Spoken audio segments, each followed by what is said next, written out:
Ballot paper लूट के कहीं ना कहीं देश पे राज करने का काम किया। और टुकड़े टुकड़े गैंग में कौन? मुलायम परिवार, लालू परिवार, स्टालिन परिवार, मुफ्ती परिवार, ये परिवारवाद की जमात। गुंडा पार्टियों का जो चरित्र है ना, ये कहीं ना कहीं अपराधियों को टिकट देने का काम करते हैं, ये बाहुबलियों को टिकट देने का काम करते हैं। बिहार में हत्या हो, लूट हो, अपहरण हो, बलात्कार हो, संगठित अपराध हो, नरसंहार हो, ये किसके काल में हुआ है? ये जंगल राज की बात ऐसे ही नहीं होती है ना। जंगल राज का नाम लेते ही एक ही चेहरा नजर आता है, सदन के पटल पे मस्खरी करता हुआ। उस व्यक्ति का नाम क्या है? लालू प्रसाद यादव। इंडी अलायंस के बारे में क्या बोलना, ये तो लुटेरों की मंडली है। इसने तो गरीबों के सपनों को लूटा है। इसने तो बिहार की बात परिप्रेक्ष्य में अगर आप बात करें तो लालू जी ने तो बिहारियों के सपनों को लूटा है, बिहार का पलायन करवाया है। और पूरे देश के परिप्रेक्ष्य में बात करें तो टुकड़े टुकड़े गैंग की गोद में किस पार्टी का जन्म होता है? ये सीमांचल की बात करते हैं और सीमांचल में इनके एक नेता है, नाम लेने की आवश्यकता नहीं है, इनके अलायंस में ही है। तो सिर्फ मैं इतना पूछना चाहूंगा, इन दोनों में ना कॉम्पिटिशन है। कॉम्पिटिशन क्या है कि हरा रंग का पूंछ कौन सबसे ज्यादा बढ़िया तरीके से रंगा सकता है, और किसका पूंछ जो है वो ज्यादा बढ़िया हरा है। कि एक दलित मां को जब गाली दी जा रही थी और मंच के नीचे से, उनके ठीक मंच के नीचे से, और मंच पे खड़ा हुआ एक व्यक्ति गाली देने वाले व्यक्ति के साथ किस प्रकार से वो सांकेतिक भाषा में बात करता है, और गाली सुनने के बाद भी वहां पे क्या इतना कमजोर है, क्या इतना निकम्मा है ये आरजेडी का मुखिया, जो एक दलित मां को गाली दी जा रही थी और वो वहां खड़ा होकर मौन समर्थन कर रहा था।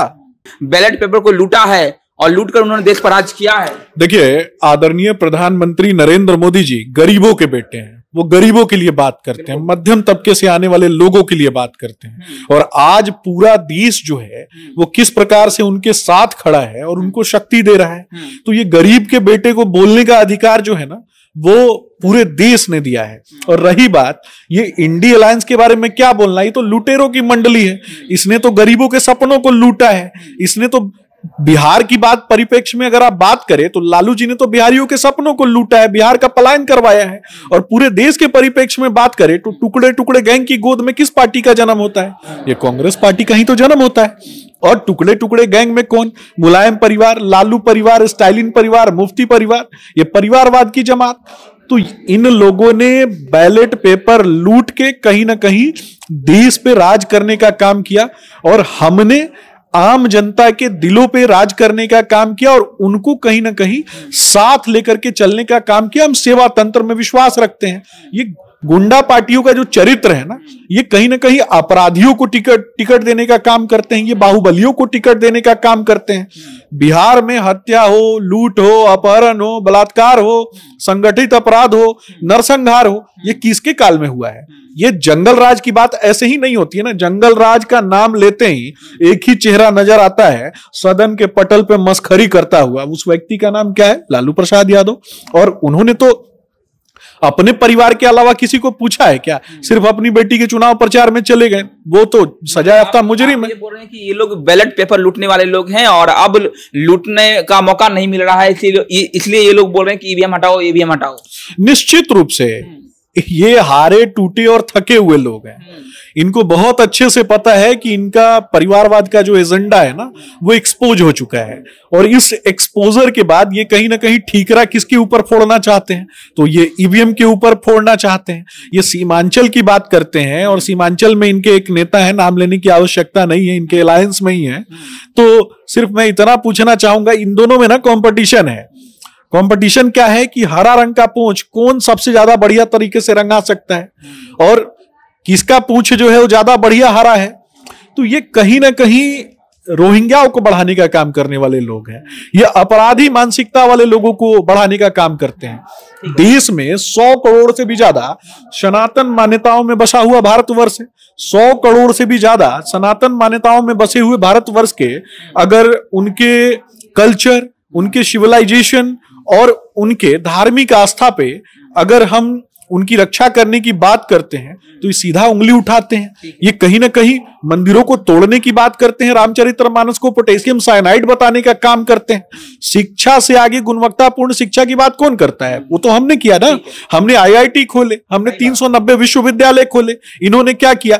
एक भी योजना इन्हें याद है क्या? इन्होंने तो पूरे बिहार को लूटा और कहीं ना कहीं बिहार का क्वालिटी ब्रेन ड्रेन करवा दिया। अपराधियों की मंडली को गोद में लेकर के बैठे हुए जो लोग हैं, अभी भी लूटना चाहते हैं ये लोग। निश्चित रूप से मैंने तो बार बार कहा है, ये तो पूछना चाहता हूं तेजस्वी जी से, ये अपने आप को बहुत ताकतवर नेता समझते हैं तथाकथित रूप से, इनसे पूछना चाहता हूं कि एक दलित मां को जब गाली दी जा रही थी और मंच के नीचे से, उनके ठीक मंच के नीचे से, और मंच पे खड़ा हुआ एक व्यक्ति गाली देने वाले व्यक्ति के साथ किस प्रकार से वो सांकेतिक भाषा में बात करता है, और गाली सुनने के बाद भी वहां पे क्या इतना कमजोर है, क्या इतना निकम्मा है ये आरजेडी का मुखिया जो एक दलित मां को गाली दी जा रही थी और वो वहां खड़ा होकर मौन समर्थन कर रहा था। एक और अंतिम सवाल रहेगा बस, कि आप लोगों पे लगातार इल्जाम लग रहे हैं कि नीतीश कुमार को आप लोग इतना महत्व नहीं दे रहे हैं, क्योंकि मंच जब साझा करते हैं पीएम मोदी और नीतीश कुमार एक मंच पर रहते हैं, मोदी जी तो भाषण दे देते हैं लेकिन नीतीश कुमार को मौका नहीं मिलता है, भाषण नहीं दे पाते हैं। इस पर आरजेडी के लोग तमाम आरोप लगाते हैं आप लोगों पर, किस तरह से जवाब देंगे आप? देखिए, मैं उनसे पूछना चाहता हूं कि ये बताइए कि चुनाव का एक फेज बीत गया, दूसरा चरण चल रहा है, और इस दूसरे चरण में तेज प्रताप यादव कहां है? ये दिखाई दे रहा है आपको? इन्होंने अपने ही भाई को कहीं ना कहीं हाशिए पे खड़ा कर दिया।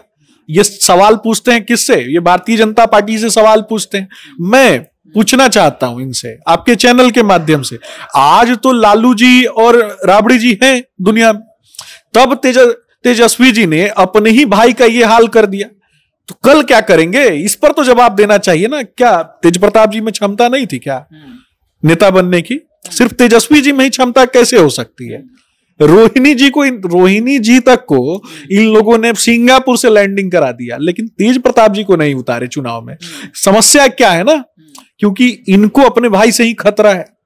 तो ये भी तो पूरा बिहार को समझना है। ये कहीं ना कहीं इनकी स्थिति, लालू जी के भाई को कौन जानता? नहीं जानता है कोई।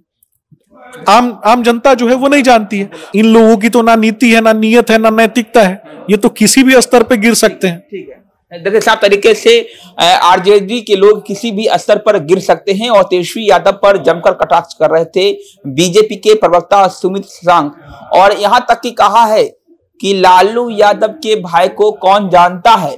तेजस्वी यादव तेज प्रताप को वो महत्व नहीं दे रहे हैं, और लालू यादव की जिंदा रहते हुए जब तेज प्रताप का ऐसा हाल है, तो भगवान न करे कि लालू यादव जब इस दुनिया में ना रहेंगे तो फिर तेज प्रताप का क्या होगा, ये भी बहुत बड़ा सवाल है। बने रहिए, मेरा नाम वरुण झा है, आप जनता जंक्शन देख रहे थे। बहुत बहुत धन्यवाद।